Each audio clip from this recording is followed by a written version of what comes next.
Hello friends, आपका स्वागत है IQ ज्ञान में। तो आज जो हम 16 9 जून का हिंदू हिंदू एनालिसिस देखेंगे। तो अगर आपने इस चैनल को सब्सक्राइब नहीं किया तो जरूर सब्सक्राइब कर लें। और शाम 5 बजे आपको एक पॉलिटी का वीडियो रहेगा, इवोल्यूशन ऑफ स्टेट्स, उसको आप देखें। तो हम स्टार्ट करते हैं फ्रेंड हिंदू न्यूज़पेपर का एनालिसिस। पहला जो न्यूज आपका है, 2 Indian high commission staff abducted, release by Pakistan. ये बेसिकली कल का इंसिडेंस है, जबकि वहाँ पे 2 ड्राइवर जो इंडियन कमीशन में, हाई कमीशन में काम करते थे पाकिस्तान में, उनकी वो मिसिंग थे सुबह से। बाद में उन्होंने, पुलिस ने उनको एब्डक्ट किया था ऐसा पता चला, और उन्होंने उनको रिलीज किया शाम में। Evidence of injury and physical assault ये देखा गया उनमें। तो ये बेसिकली जो माना जा रहा है कि इंडिया ने प्रोटेस्ट भी अपना लॉन्च किया है। माना जा रहा है कि जो इंडिया ने लास्ट वीक, एक 2 वीक पहले जो है, बेसिकली 2 जो पाकिस्तान एम्प्लॉय थे यहाँ के हाई कमीशन में, अबिद हुसैन एंड मोहम्मद ताहिर, उनको जो है निकाला था इन चार्ज ऑफ स्पाइंग के चार्ज में। तो एक तरह से उसी का बदला जो है पाकिस्तान ले रहा है अपना दिखाने के लिए। तो यहाँ पे जो बेसिकली इंपॉर्टेंट है आपका, 2 कन्वेंशन का नाम मेंशन है, Vienna convention on diplomatic relations and code of conduct of 1992। तो ये क्या है, इसको हम देखेंगे। ये आपको काफी जो है इंपॉर्टेंट है GS पेपर 2 के लिए, इंटरनेशनल रिलेशन जो टॉपिक है आपका। तो वियना कन्वेंशन बेसिकली जो है आपका, ये डिप्लोमेटिक रिलेशंस जो है दो देशों के बीच में जो होता है आपका, उसको गवर्न करता है ग्लोबली। तो ये 1964 में ये इफेक्ट में आया था, इसका फोर्स में आया था। इसमें क्या था कि भाई जो डिप्लोमेटिक रिलेशंस है 2 देश के बीच में, और जो डिफरेंट प्रिविलेजेस जो दिए जाते हैं, जो बेनिफिट जो दिया जाता है वो हाई कमीशन के मेंबर्स को, वो इसमें बताया गया है कि क्या क्या अब उनको प्रिविलेजेस हैं। उनमें से एक इम्पॉर्टेंट जो प्रिविलेज है वो है लीगल इम्यूनिटी। लीगल इम्यूनिटी का मतलब है कि जो देश है, होस्ट कंट्री का जो लॉज है, मतलब कि यहाँ मान लीजिए इंडिया के जो लोग हैं वो पाकिस्तान में अपने हाई कमीशन में पोस्टेड हैं, तो वो जो है वहाँ के लॉ के हिसाब से उनको प्रोसिक्यूट नहीं किया जा सकता है, उनको सजा नहीं हो सकती है अनलेस अनटिल वो इंडिया को इंटीमेट करे और उनका जो प्रोसीजर है उसको फॉलो किया जाए तब तक। तो उनको एक लीगल इम्यूनिटी है कि उनको आप डायरेक्टली उसको पकड़ के जेल में आप बंद नहीं कर सकते हैं, वो इम्यून है इस चीज़ से, डिप्लोमेट है।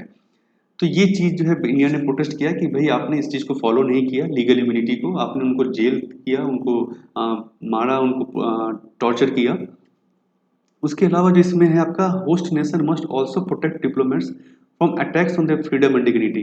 तो जिस देश में मिशन है, जैसे कि पाकिस्तान में अगर हमारा मिशन है, तो पाकिस्तान का ये कर्तव्य है कि भाई वो वहाँ के जो हमारे जो लोग हैं, हमारे जो मिशन के लोग हैं, उनको प्रोटेक्ट करें। उनका जो फ्रीडम है, फ्रीडम मतलब कि वो जा आ रहे हैं कहीं पर पाकिस्तान में, उनकी जो डिग्निटी है वो प्रोटेक्टेड रहे।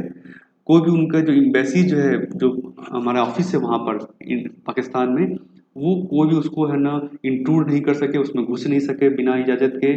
और वहाँ पे जो जो डिप्लोमेट्स हैं, जो पोस्टेड ऑफ स्टाफ, वो भारत के साथ आसानी से बात कर सके, संपर्क कर सके। It also gives host country the right to expel envoys. तो ये भी एक पावर है कि मान लीजिए पाकिस्तान के पास पावर है कि वो हमारे जो एम्प्लॉय वहाँ पोस्टेड है उसको एक्सपेल कर सके और उनको वापस इंडिया भेज सके, जैसे कि इंडिया ने अभी किया इन दोनों के लिए। इन दोनों केस में इंडिया ने पाकिस्तान को 24 घंटे का टाइम दिया कि भाई आप जो इनको वापस बुला लीजिए, ये स्पाई कर रहे हैं, हमारे यहाँ सर्विलेंस कर रहे हैं, इसको आप नहीं, हम डिप्लोमेटिक इम्यूनिटी नहीं दे सकते हैं। इसके अलावा 1982 कोड ऑफ कंडक्ट है, ये बेसिकली इंडिया और पाकिस्तान के बीच में जो कोड ऑफ कंडक्ट साइन हुआ था कि भाई दोनों देश जो है अपने अपने डिप्लोमेट है उनको पूरी प्रिविलेजेस देंगे, जो कि वियना कन्वेंशन के अंतर्गत है। जैसे कि कोई भी वहाँ पे इंट्रूजन नहीं होना चाहिए, वर्बल या फिजिकल हरासमेंट नहीं होना चाहिए लोगों का, ऑफिसर का, डिसकनेक्शन ऑफ फोन लाइन्स ये सब नहीं होनी चाहिए कि आपने फोन लाइन डिसकनेक्ट कर दिया तो वो कैसे बात करेंगे भारत में, अपने कैपिटल में, अपने मिनिस्ट्री ऑफ एक्सटर्नल अफेयर्स में। तो ये सब सारी चीज़ें जो है, उनका जो प्रेमाइस है, उनका जो घर है, वो सारा जो सेफ होना चाहिए, वहाँ पे कोई भी जो है अटैक नहीं कर सके, ये आप वहाँ की पुलिस को देखना है। तो ये सारी चीज़ें है 1988 कोड ऑफ कंडक्ट में बताया गया है। तो इसका भी इंडिया ने हवाला दिया अभी कि भाई आपने इस चीज़ों की वायलेशन किया है। आते हैं अगला न्यूज़ पे।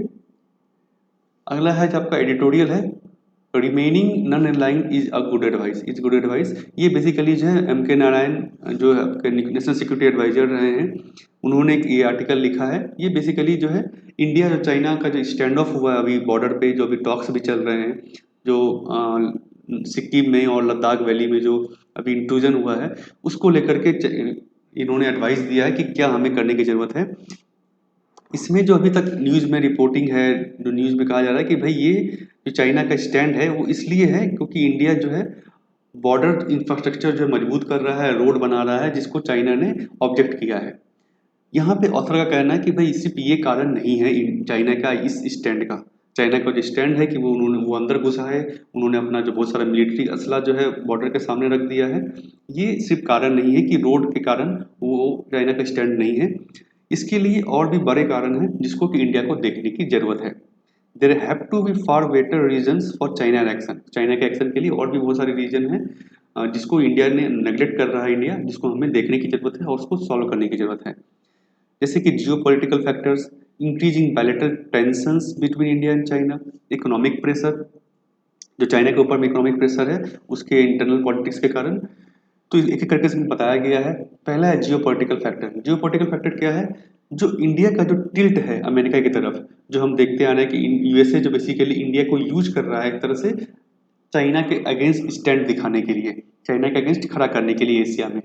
तो ये जो है बेसिकली इसको भी कारण बताया गया इस आर्टिकल में। ऑथर ने बताया कि ये भी एक बहुत बड़ा कारण है। India's United states tilt is perhaps the most pronounced in the domain of US China relation. ये सबसे बड़ा कारण माना जा रहा है। जैसे कि इंडो पैसिफिक में अगर आप देखें तो इंडिया को काफ़ी जो प्रोटेक्ट किया जा रहा है कि इंडो पैसिफिक पावर के तौर पे यूएसए ने क्वाड, इंडिया ने क्वाड जो है ग्रुप ज्वाइन किया हुआ है, जो कि इसमें 4 नेशन हैं, यूएसए, जापान, ऑस्ट्रेलिया, इंडिया। और इन चारों देशों का जो स्टैंड है वो एंटी चाइना स्टैंड रहा है। उसके अलावा जो आपका है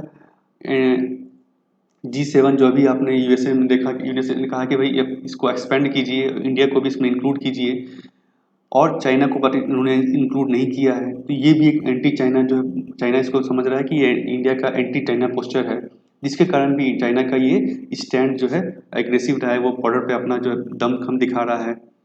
तो ये सारी चीज़ें जो है इसके एक दूसरा उसके अलावा आपका board belt and road initiative, इसको जो इंडिया ने अपोज किया है। एशिया में अगर हम बात करें तो एशिया में सिर्फ इंडिया ने ही, भूटान ने भी इंडिया के सपोर्ट में इसको अपोज किया था। तो सिर्फ इंडिया ने बेसिकली इसको अपोज किया है एशिया में, और किसी भी देश ने नहीं किया है। उसके अलावा जो सीपीईसी कॉरिडोर जो है, जो आपका पीओके पाकिस्तान को कश्मीर होके जाता है, चाइना के जिंगजियांग प्रोविंस को ग्वादर पोर्ट जो है पाकिस्तान को उसको कनेक्ट करता है, जो चीज़ चाइना का बहुत इंपॉर्टेंट आप कह सकते हैं इकोनॉमिक प्रोजेक्ट है, उसको भी इंडिया अपोज करता आया है गिलगित बाल्टिस्तान के लेकर के, पीओके को लेकर के। तो ये जो है ये भी चाइना का जो इसके कारण भी एक व्यू जो है चेंज हुआ इंडिया के तरफ में, इंडिया की तरफ उसका स्टैंड, जो रिलेशन खराब हुए हैं। और उसके अलावा जो और जो कारण है आपका put curves and restrictions on Chinese foreign direct investment. ये जो अभी आप देखेंगे लॉकडाउन के समय एक इन्वेस्टमेंट हुआ था चाइना की कंपनी के द्वारा इंडियन बैंक में, जिसको उसके बाद चाइना इंडिया ने जो नोटिफिकेशन निकाल के सारे एफडीआई जो है चाइनीज एफडीआई स्पेशली उसको ब्लॉक किया था, उसको रोका था। तो ये भी है ना माना जा रहा है कि इंडिया का चाइना के अगेंस्ट में ये है ना स्टेप लिया चाइना इंडिया ने। उसके बाद जो एंटी चाइना प्रोपेगेंडा जो इंडिया में चल रहा है कि भाई चाइनीज गुड्स को बॉयकॉट किया जाए, चाइनीज सामान को नहीं खरीदा जाए, चाइनीज कंपनी को बॉयकॉट किया जाए। तो ये सारी चीज़ें जो है बेसिकली चाइना इंडिया रिलेशन को ख़त्म कर रहा है, ख़राब कर रहा है। और इसको हमें देखने जो हमको ओवरऑल जो है मल्टी डायमेंशनल व्यू लेकर इसको हमको सॉल्व करना है, यही ऑथर का कहना है।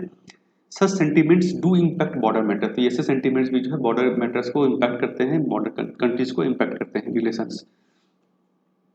इसके अलावा जो एक इम्पॉर्टेंट कारण है वो है चाइना का इंटरनल, ये तो एक्सटर्नल डायनेमिक्स हुआ, दूसरा कारण है इंटरनल डायनेमिक्स। इंटरनल डायनेमिक्स क्या है भाई?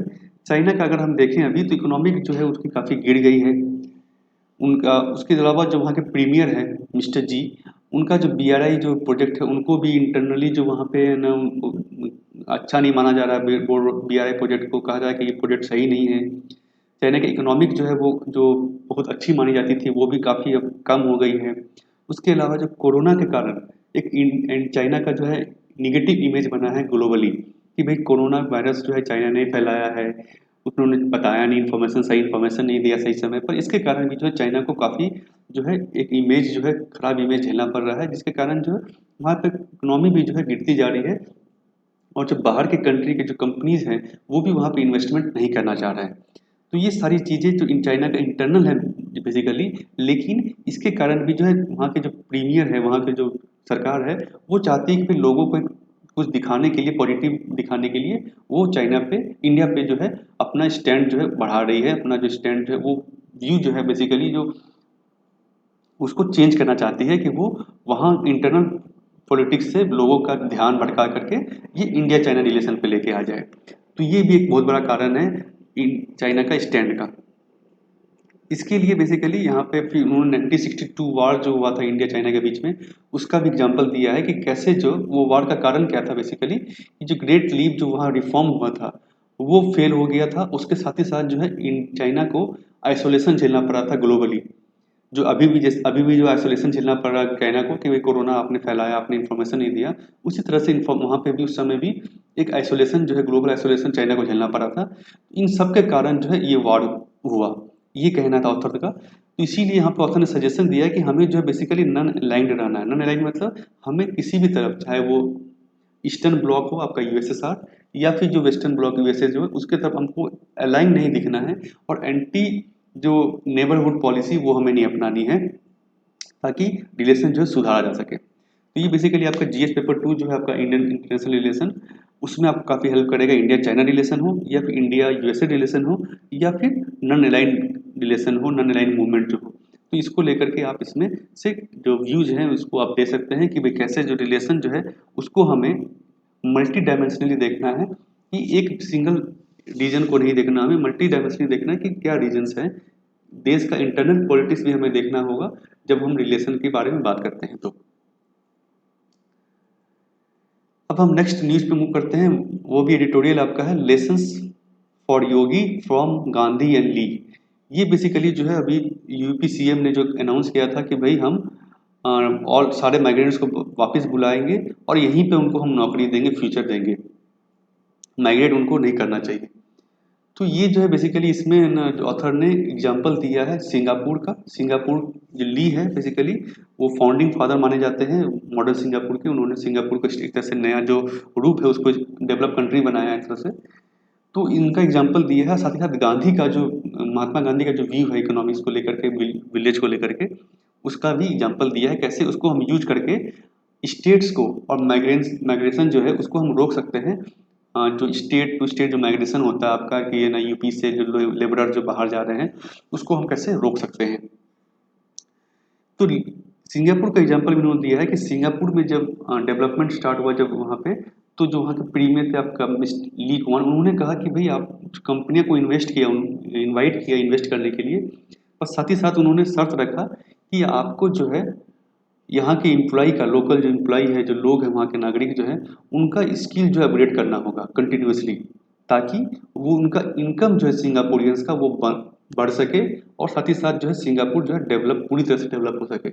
पूरी तरह से डेवलप का मतलब यहाँ पर यही है कि सिर्फ और सिर्फ डेवलपमेंट मतलब सिर्फ जीडीपी बढ़ाना नहीं है कि भाई हमारे इतना एफडीआई आ रहा है, हमारा इतना जीडीपी ग्रोथ है, पर साथ ही साथ लोगों का भी डेवलपमेंट होना चाहिए, वहाँ के नागरिक का भी इनकम है बढ़ना चाहिए, उनको भी डेवलपमेंट मिलना चाहिए। तो ये कैसे होगा, तो भाई जो कंपनियां आ रही है बाहर से उनको यहाँ के लोगों को का स्किल्स को बढ़ाना होगा, उनको समझा सिखाना होगा, टेक्निकल स्किल्स देनी होगी, ताकि वो जो है हाई पेड काम भी कर सके और वहाँ पे दूसरी कंपनियां स्टेब्लिश कर सके ऐसा करके।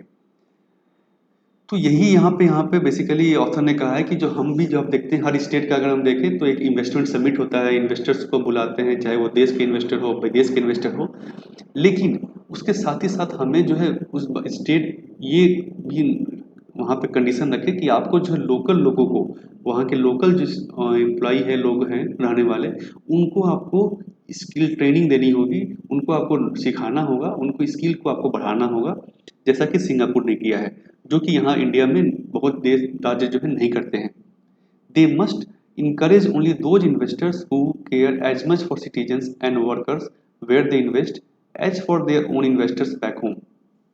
तो ये मतलब कि यहाँ के लोगों का और वहाँ के वर्कर का वो इंटरेस्ट का ध्यान रखे, वैसे ही इन्वेस्टर को हमें बुलाना चाहिए, वैसे ही इन्वेस्टर को हमें अलाउ करना चाहिए इन्वेस्ट करने के लिए। Humans are not tools to produce returns for investor, rather money is a tool to produce benefit for human। तो ह्यूमन जो है सिर्फ टूल नहीं है जिसको आप यूज करके अपना मुनाफा कमाएं, बल्कि मुनाफा जो है, पैसा जो है उसको यूज करके आपको जो है लोगों को बेनिफिट देना है, उनको मदद करनी है। मदद कैसे करनी है, उनको स्किल देना है ताकि वो अपने आप डेवलप हो सके, उनको अपना एजुकेशन हो सके, वो दूसरे अच्छे काम कर सके। साथ ही साथ गांधी का जो इकोनॉमिक व्यू उनको भी उन्होंने यहाँ पे बताया है कि Gandhi said that unless people in India's villages have economic and social freedom, India can not be free country. पूर्ण स्वराज, तो पूर्ण स्वराज जो कंसेप्ट है कि भाई इंडिया जो लोग शहरों में गाँव में जो रह रहे हैं उनको हमें बेसिकली फ्रीडम देना, इकोनॉमिक फ्रीडम, कि वो जो है आसानी से कमा खा सके, किसी पर डिपेंडेंट नहीं हो, उनको माइग्रेट नहीं करना पड़े कहीं दूसरे राज्य में, दूसरे देश में। तो ये कैसे होगा? जब तक कि जो कंपनियां हैं वो उनको ट्रेनिंग नहीं दे या सरकार उनको ट्रेनिंग नहीं दे और वहीं पे रोजगार पैदा ना कर पाए। Gandhi also knew the potential of India's poorest people, economy must serve the human needs rather than human being fodder for GDP. तो इकोनॉमी जो है, पैसा जो है वो लोगों की मदद करने चाहिए, नहीं ऐसा नहीं कि लोग ही जो है बस जीडीपी को बढ़ाने में लगे हुए, लेकिन उनका कोई फायदा नहीं हो रहा है। वो अभी भी लेबर थे, पहले भी लेबर थे, पहले भी वर्कर थे, आज भी वर्कर है, उनका कोई स्किल नहीं बढ़ा, आज भी वो मिट्टी ढो रहे हैं, कल भी वो मिट्टी ढो रहे थे। ऐसा नहीं होना चाहिए। The test for public policy must be not what is good for investors and for GDP, but what is good for people। तो जो पॉलिसी है, गवर्नमेंट पॉलिसी, उसको लोगों के बारे में सोचना है, न कि सिर्फ इन्वेस्टर और जीडीपी के बारे में।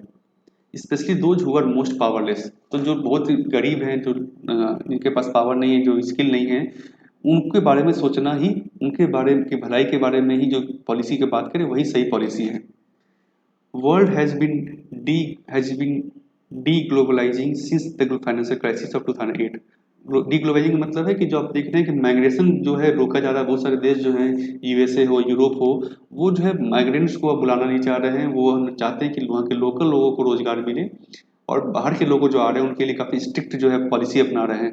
तो ये जो ट्रेंड शुरू हुआ है, तो इसको देखते हुए इंडिया को भी ज़रूरत है, इंडिया की स्टेट को भी ज़रूरत है कि वो जो है बाहर के जो इन्वेस्टर आ रहे हैं उनको ये कंडीशन दे कि आप यहाँ के लोगों को ही स्किल दीजिए, यहाँ के लोगों को ही आप एम्प्लॉयमेंट दीजिए।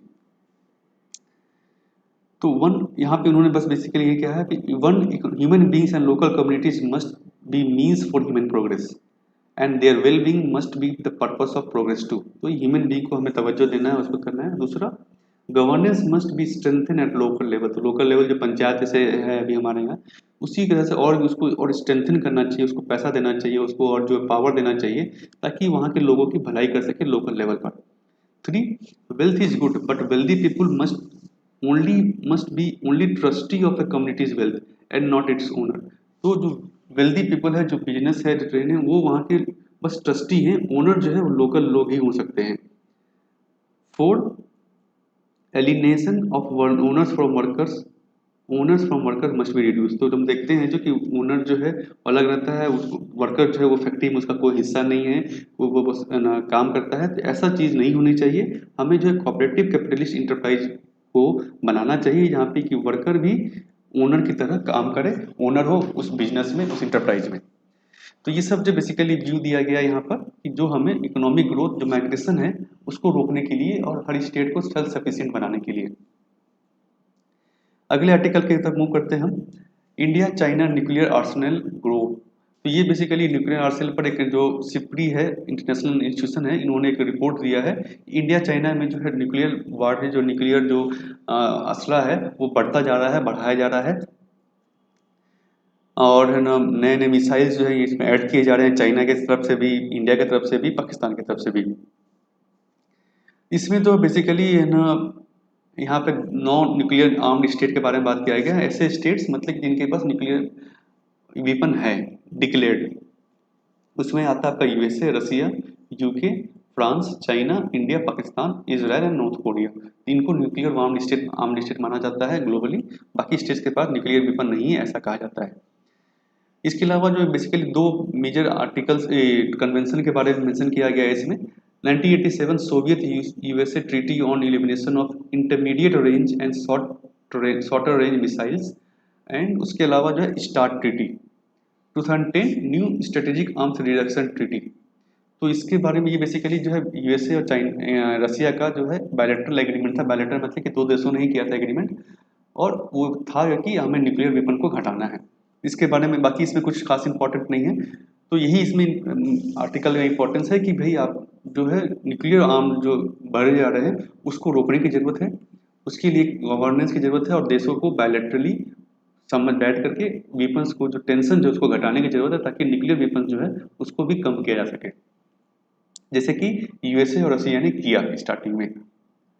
तो ये बेसिकली क्या है, दोनों जो कन्वेंशन आपका न्यू स्टार्ट जो क्या था बेसिकली, ये यूएसए और रसिया के बीच में ट्रीटी साइन हुआ था 2010 में, और 2011 से ये फोर्स में है, 2021 तक 10 सालों का एग्रीमेंट है, और अगर इसको एक्सटेंड नहीं किया गया तो 2021 फरवरी में ये लैप्स हो जाएगा। इसमें बेसिकली यही था कि यूएसए रसिया दोनों जो है वो अपना वारहेड जो है, न्यूक्लियर वारहेड बेसिकली, उसको कम करेंगे, उसको बाकी जो एक्स्ट्रा है उसको हटाएंगे, वहां से अपना डिस्ट्रॉय करेंगे। इसमें लिमिट रखा गया था 1550 deployed nuclear warheads and 700 deployed missiles bombers. तो इतना आपको रखना है यूएसए और रसिया को, बाकी एक्स्ट्रा जो है उसको आपको डिस्ट्रॉय कर देना है। तो ये बेसिकली इसलिए था कि जो ग्लोबल टेंशन है उसको कम किया जा सके। ये न्यूक्लियर वारहेड अगर किसी के देश के पास है, वो बढ़ा रहा है, इससे जो एक ग्लोबल जो है टेंशन जाता है कि उसके आस पड़ोस के देश के स्पेशली कि भाई ये अटैक कर सकता है, कुछ अगर मिसयूज हो गया, टेररिस्ट के हाथ में लग गया, तो उसमें वो उसका मिसयूज किया जा सकता है। तो ये सारी चीज़ें जो है, इसलिए जो न्यूक्लियर वारहेड को बेसिकली कहा जाता है कि कम से कम रखा जाए, उसको और कम किया जाए, नए नए देश जो है उसको यूज ना करें। उसके अलावा जो ट्रीटी मेंशन आपका intermediate range nuclear forces treaty, ये भी यूएसए और रसिया के बीच में एक ऐसा ट्रीटी था, आर्म्स कंट्रोल, कि आर्म्स आपको जो कंट्रोल करना है। तो कैसे आर्म्स को कंट्रोल करना है, इसमें बेसिकली ग्राउंड लॉन्च मिसाइल्स जो हैं उनको आपको कम करना है, जो इस रेंज के मिसाइल्स है उनको आपको एलिमिनेट करना है, हटाना है, डिस्ट्रॉय करना है, और फर्दर जो है उसको डेवलप नहीं करना है। ये इस ट्रीटी का एग्रीमेंट हुआ था यूएसए और रसिया के बीच में। यूएसए लेकिन 2019 में ट्रम्प गवर्नमेंट के अंदर में यूएसए ने इसको क्विट कर लिया कि भाई हम इसको क्विट करते हैं, यहाँ से हम इसको फॉलो नहीं करेंगे। और अभी जो एक इशू है कि भाई हो सकता है स्टार्ट ट्रीटी जो है वो भी खत्म होने के बाद उसको रिन्यू नहीं किया जाए। तो ये globally bilateral treaty, basically bilateral मतलब जो यूएसए और रसिया के बीच में है, तो इसका मतलब यही है कि जो बाकी जो देशेज हैं वो भी ऐसे एग्रीमेंट कर सकते हैं, स्पेशली इंडिया, चाइना, पाकिस्तान, ताकि जो है न्यूक्लियर जो वारहेड है उनको कम किया जा सके, उनका नुकसान से बचा जा सके। अगले आर्टिकल की तरफ मूव करते हैं हम। ICMR recommends use of faster covid testing kit. ये नया टेस्टिंग किट जो है आपका बेसिकली ये आईसीएमआर ने लॉन्च किया है, कहा है यूज करने के लिए। ये आपका है स्टैंडर्ड क्यू कोविड-19 एजी मर्करी एंटीजन डिटेक्शन टेस्ट, ये इसका नाम है। ये टेस्ट का है बेसिकली, ये एक साउथ कोरियन कंपनी ने इसको डेवलप किया है और आईसीएमआर ने इसको टेस्ट करके रिकमेंड किया है। इसलिए ये जो है एक पॉजिटिव टेस्ट इन एंटीजन, एंटीजन मतलब जो फॉरेन एलिमेंट हमारे अंदर बॉडी के अंदर है उसको टेस्ट करता है कि वो है कि नहीं है, और इसका रिजल्ट जो बहुत फास्ट आता है, 30 मिनट में ही आ जाता है। ताकि ये इसका एडवांटेज क्या होगा कि कंटेनमेंट जोन जो है बेसिकली वहाँ पे आप टेस्ट कर सकते हैं, जल्दी रिजल्ट आ जाएगा, तो आपको जो है कंटेन करने में एरिया को वो हेल्प मिलेगा, उस एरिया को हॉटस्पॉट को देखने में हेल्प मिलेगा। आरटीपीसीआर किट जो है वो जो है बेसिकली टाइम लेता है, तो इसीलिए इसको आईसीएमआर ने रिकमेंड किया है कि इसको आप एक तरह से सर्विलेंस टेस्ट की तरह, ये तो स्टैंडर्ड टेस्ट है ही, इसको तो आपको टेस्ट करना है पॉजिटिव नेगेटिव के लिए, लेकिन क्योंकि इसमें रिजल्ट लेट से आता है, आप तक में फैल जाएगा, फैलने का खतरा आता है, तो आप इसको यूज कीजिए ताकि आप सर्विलेंस कर सके आसानी से। 15 मिनट से 30 मिनट में टेस्ट रिजल्ट आ जाता है। It will show whether patient is currently infected. Kit जो है बेसिकली यहाँ पर ये रैपिड, जो पहले एक आया था रैपिड एंटीबॉडी टेस्ट, उससे वो अलग है। ये रैपिड एंटीबॉडी टेस्ट क्या था, वो एंटीबॉडी को टेस्ट करता था। एंटीबॉडी मतलब कि हमारे अंदर कोरोना था पहले, उसके अगेंस्ट बॉडी ने एक एंटीबॉडी डेवलप कर लिया, उसको ये टेस्ट करता था। लेकिन यहाँ पे जो क्या है, ये एंटीजन को टेस्ट करता है कि फॉरेन एलिमेंट प्रेजेंट है कि नहीं हमारे बॉडी में। इसमें जो है नेसल सैंपल लिया जाता है और ब्लड जो है while blood is collected in antibody test, तो एंटीबॉडी टेस्ट में खून लिया जाता था। इसमें एंटीजन टेस्ट में क्या है, नाक से जो सैंपल है, स्वैब सैंपल, उसको लिया जाता है। तो ये अंतर है दोनों के बीच में। और ये जो बेसिकली इस एंटीजन को देखने में आता है, ये साउथ कोरियन कंपनी जो एचडी बायोसेंसर इसने डेवलप किया है, जिसको और भी बहुत सारी कंपनी है, लेकिन इसको जो है आईसीएमआर ने अप्रूव किया है टू टेस्ट सिम्प्टोटिक पेशेंट। ये किसके लिए यूज कर सकते हैं, ये आईसीएमआर ने कहा कैसे यहाँ पे हेल्पफुल है। इस टेस्ट फॉर कंटेनमेंट जोन में टू टेस्ट सिम्प्टोटिक पेशेंट, जिसको सिम्टम्स है उसको टेस्ट करने के लिए, जैसे इन्फ्लुएंजा लाइन सिम्टम है उसको आप टेस्ट कर सकते हैं, जल्दी जल्दी रिजल्ट आ जाएगा आपका, 15 से 30 मिनट में रिजल्ट आ जाएगा आपका। और उसके अलावा एसिम्प्टोटिक, जिससे सिम्टम नहीं है लेकिन जो डायरेक्ट और हाई रिस्क कॉन्टैक्ट के साथ रहे हैं, इनको आप टेस्ट करने के लिए इसको यूज कर सकते हैं। इसके बारे में और डिटेल में मैंने यहाँ बताया है। ये जो है स्वैब सैंपल लेता है, जैसे मैंने बताया आपको। फॉरेन सब्सटेंस, एंटीजन मतलब क्या, foreign substances that induce N immune response in body, तो उसको ये टेस्ट करता है। पॉइंट ऑफ केयर टेस्ट, इसके लिए लेबोरेटरी जाने की जरूरत नहीं है, या बाहर में आप टेस्ट कर सकते हैं इसको, तो जल्दी रिजल्ट आ जाएगा आपका। इसके अलावा द टेस्ट ये कंफर्मेटिव वन फॉर डायग्नोसिस, तो ऐसा नहीं है, ये कंफर्मेशन नहीं, टेस्ट नहीं है। अगर ये टेस्ट पॉजिटिव रिजल्ट दिखाता है, इसका मतलब है कि ये सही में पॉजिटिव है, या तो रिजल्ट आपका पॉजिटिव होगा या तो निगेटिव होगा। अगर वो पॉजिटिव होता है तो इसका मतलब सही में वो पेशेंट को कोरोना है, उसको रिकन्फर्म करने की जरूरत नहीं है। लेकिन अगर निगेटिव आता है तब आपको रिकन्फर्म करने की जरूरत है आरटीपीसीआर के थ्रू, क्योंकि निगेटिव बहुत बार ये नहीं बता पाता है निगेटिव में। तो अगर निगेटिव है, इसका मतलब हो सकता है उसको हो भी और नहीं भी हो।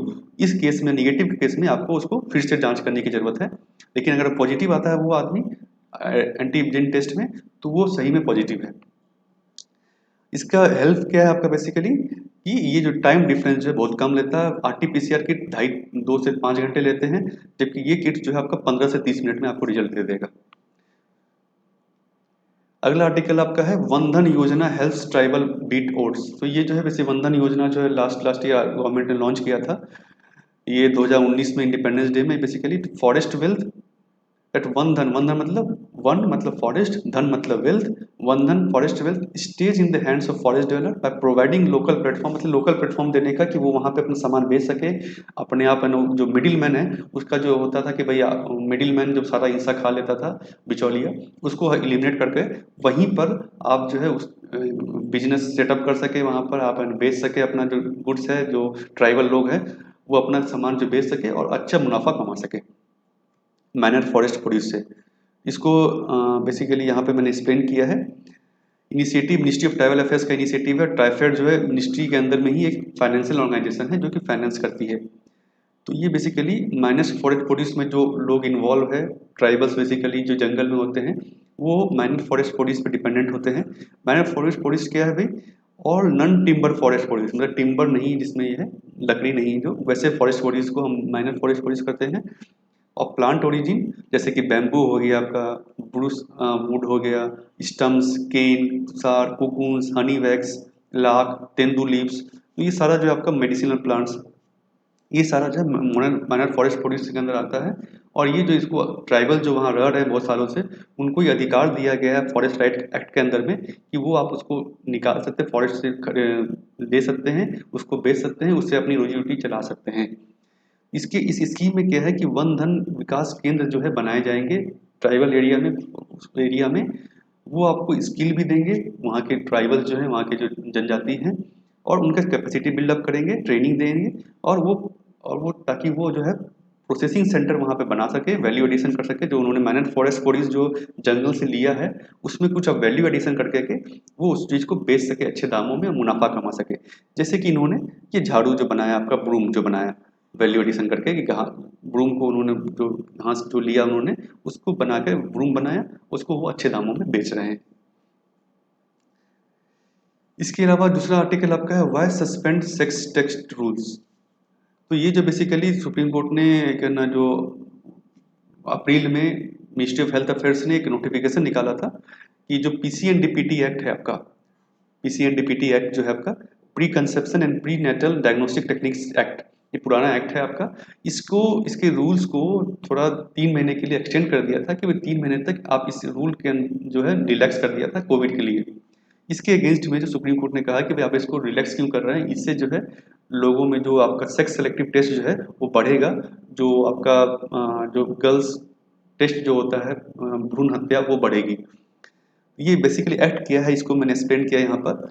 ये 1994 में एक्ट था आपका, to stop female foeticides and arrest the declining sex ratio. तो इससे क्या होता था बेसिकली, पहले अभी भी कहीं कहीं होता है कि जो है आप जब टेस्ट कराने जाते हैं, प्रेग्नेंट वीमेन जब टेस्ट कराने जाती है वहाँ पर, तो अल्ट्रासाउंड और जो बाकी जो उनके पास टेक्निक है उससे वो पता करते हैं कि भाई वो लड़का है कि लड़की है। तो अगर वो लड़की होती है तो बहुत सारे पेरेंट्स जो है बेसिकली वो लड़की जिनको नहीं चाहिए होती, वो जो फीमेल एक मेल जो चाइल्ड का जो रहता है इंडिया में, तो उसको लेकर के वो फीमेल जो है वो अबॉर्ट करा लेते हैं, उसको भ्रूण हत्या कहते हैं, फीमेल फिटिसाइड। तो इसको रोकने के लिए ही ये एक्ट को लाया गया था। और सेक्स रेशियो जो अभी अभी भी आप देखेंगे इंडिया में काफ़ी कम है, स्पेशली कुछ स्टेट्स में, हरियाणा जैसे उस स्टेट्स में काफ़ी कम रहा है, जिसके लिए सरकार ने बेटी बचाओ बेटी पढ़ाओ जो है ना स्कीम लेके आई थी और भी स्कीम्स लेके आई हैं। तो इसको रोकने के लिए भी ये एक्ट जो है कारगर रहा है और एक्ट को इम्प्लीमेंट किया गया था। ऑब्जेक्टिव क्या है? To ban the use of sex selection techniques. तो जो टेक्निक्स है, जो टेक्नोलॉजी को यूज करके आप पहले ही पेट में ही आप देख लेते हैं कि वो कौन सा लड़का होगा लड़की होगा, तो वो चीज़ें उसको रोकने के लिए misuse of parental diagnostic techniques, इसी टेक्निक्स की बात की गई है, उसको मिसयूज नहीं हो। उसका यूज क्या है? सही यूज भाई देखने के लिए बच्चा सही है कि नहीं है, ग्रोथ सही हो रहा है कि नहीं, कोई बीमारी तो नहीं है, उसके लिए यूज करना आपको है। इसके लिए नहीं कि भाई वो लड़का है कि लड़की है वो आप बताएं। Regulate the use of pre natal diagnostic techniques like ultrasound आप देखते हैं, एमनियोसेंटेसिस, ये भी कोई इक्विपमेंट है जिससे कि आप पता लगा सकते हैं कि भी लड़का है कि वो लड़की है।